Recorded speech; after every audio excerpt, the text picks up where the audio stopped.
One last look at London from the underground, except it's above ground right now. Didn't expect to have to come back to the city to get to Heathrow, but I did. Took a train from Cambridge this morning. It was only an hour. And then there was a very easy transfer to the Piccadilly line underground, and now I'm approaching Heathrow International Airport, but still have probably somewhere between 3 and 5 miles to go.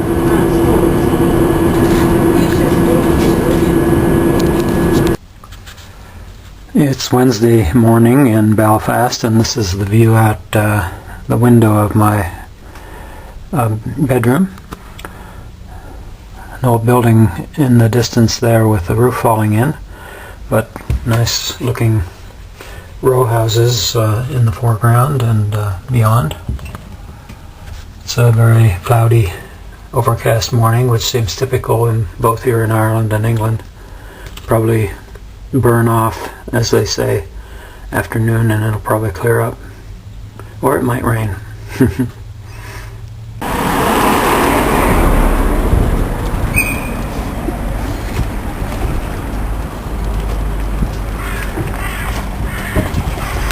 Okay, let's see if I can. Let me see how you look in there. Bouncing on one leg. Very good.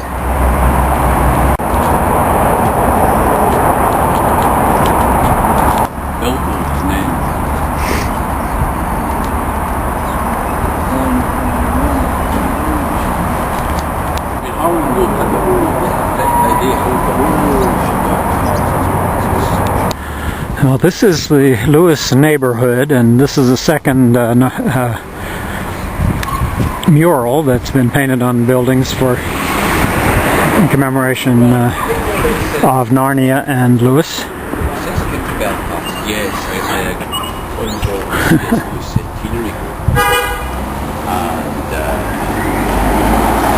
This is Jack, our host, who's an expert on the Lewis information. The house was knocked down. It's now just modern housing.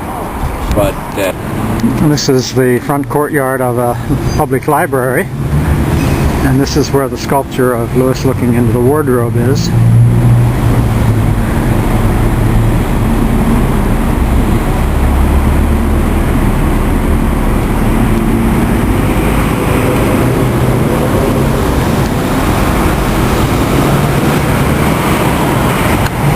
The inscriptions are the Searcher, Centenary Sculpture,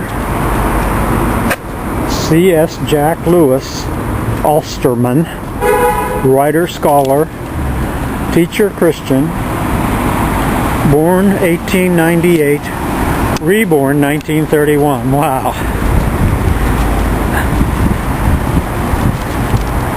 And this is a letter to him by a little girl, or from him to her, rather, in which he's telling her in a sentence what each of the Narnia books are about. The Lion, the Witch, and the Wardrobe is the crucifixion and resurrection. Prince Caspian, restoration of the true religion after a corruption. The Horse and His Boy, the calling and conversion of a heathen. The Voyage of the Dawn Treader. The Spiritual Life. The Silver Chair, the continued war against the powers of darkness, and the last battle, the coming of the Antichrist, the ape, and the end of the world, and last judgment. And then he ends, all clear, yours, C.S. Lewis.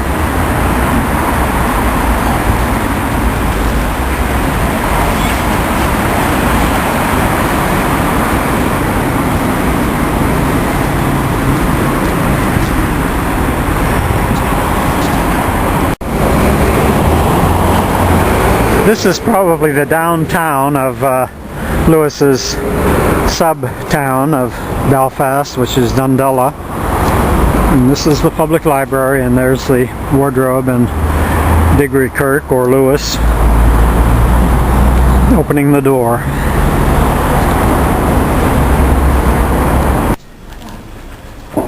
This is inside the public library. Right, you're going to have some work there. This is the site of the house that Lewis was born in. Jack thinks this lamppost on the campus of Campbell College is the inspiration for the lamppost in the Lion, the Witch, and the Wardrobe. Well, this is the main building of Campbell College, under who's suspended over there. Beautiful, picturesque site with the boars that Jack believes probably inspired Lewis's descriptions of the animals being turned into stone. This must be his grandparents' Hamilton's house, but I'm not really sure yet. And this is the back door into the church. Steps, you need an arm. Just going down. Okay. Going up spine, okay.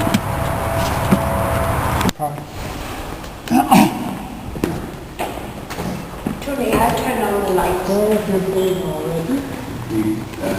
We need 2 rooms. Oh, that's why. Remember? That is treasure. Yes. This is the interior of the church from the back. I also see Much larger than I expected. it's now St. Ignatius Antiochian. It's St. Ignatius Yes, now they're having Vespers at 6 on Saturday. Short service of Vespers, about 40 minutes or so. And then John's going to give a paper on C.S. Lewis and Orthodoxy.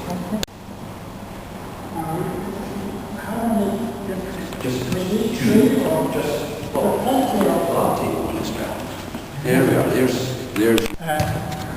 Clive Staples Lewis was baptized on 29th of January 1896. No, 1899 I would imagine. So 1896, sorry, 1896 is my father's birthday.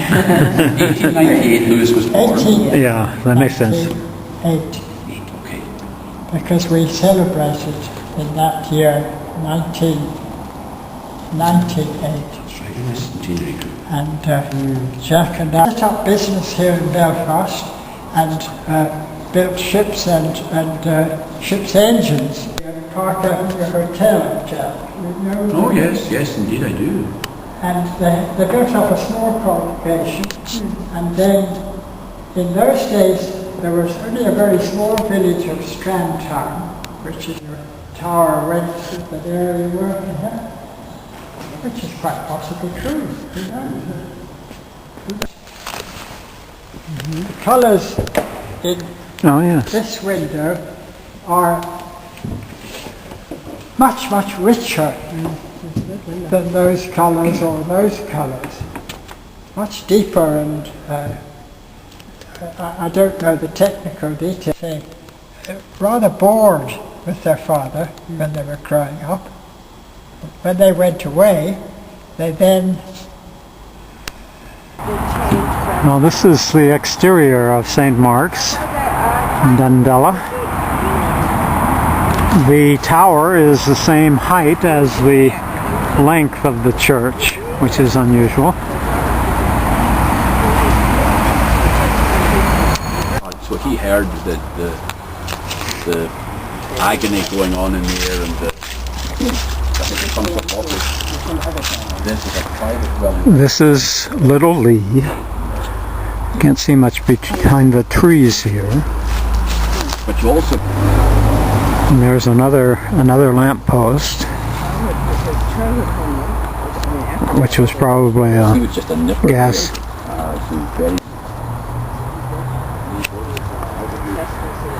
A little better view of the front of it, but still hard to see all of it because of all the trees.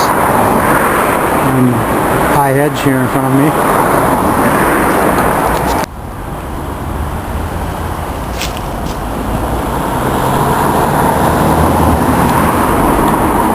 Well, no wonder the boys thought their father was richer than he was with owning a home like this. Much more impressive than pictures I've seen before. That's no small cottage. Modern bit's not the cottage, but I would say that would tell the business country. That's lovely.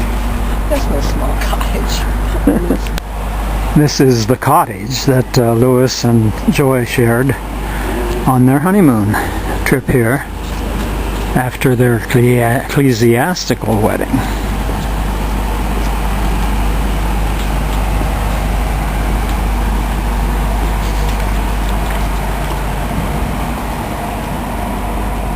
This, but I reckon they managed to get a hold of their yard in 1614. That's been taken from a church somewhere. Some church has been closed down. I'm glad to see things recycled.